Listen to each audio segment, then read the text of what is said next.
Following President Yoon's multilateral diplomacy at the ASEAN and G20 Summits last week and growing tensions on the peninsula and around the world, especially at a time when North Korea looks to expand its collaboration with Russia, a veteran South Korean diplomat weighs in on what Seoul should do in line with its value-based diplomacy. Our Oh Soo-young had a chance to talk to him. South Korea must continue to take a principled approach to security and diplomacy as its scope of global interests expands beyond the Korean Peninsula. That's according to Ahn Ho-young, former South Korean ambassador to the United States.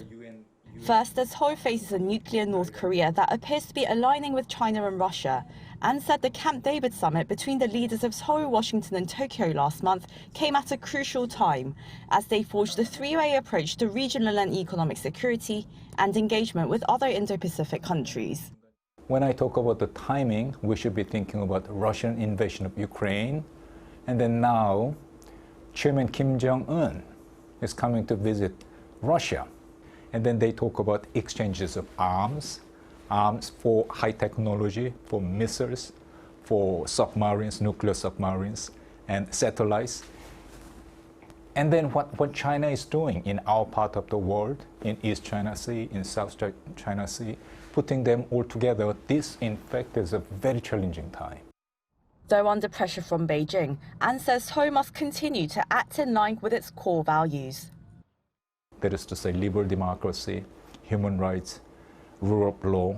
We in fact must let China understand that we in fact are very much interested in continuing to develop relationship with China, but we will have to do it on our own core values and on the basis of mutual respect and on the basis of mutual benefit. And I think Yoon government, President Yoon government, has been very consistent in conveying that message to China. These days, I'm under the impression that Beijing begins to understand what President Yoon's approach is to Beijing.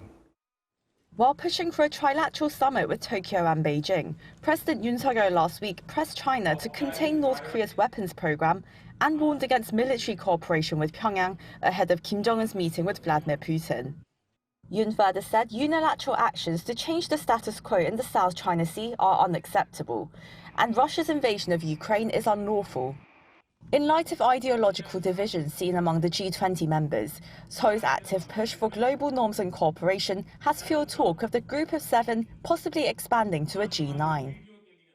And I think, given that reality, I think there should be renewed understanding about the importance of G7.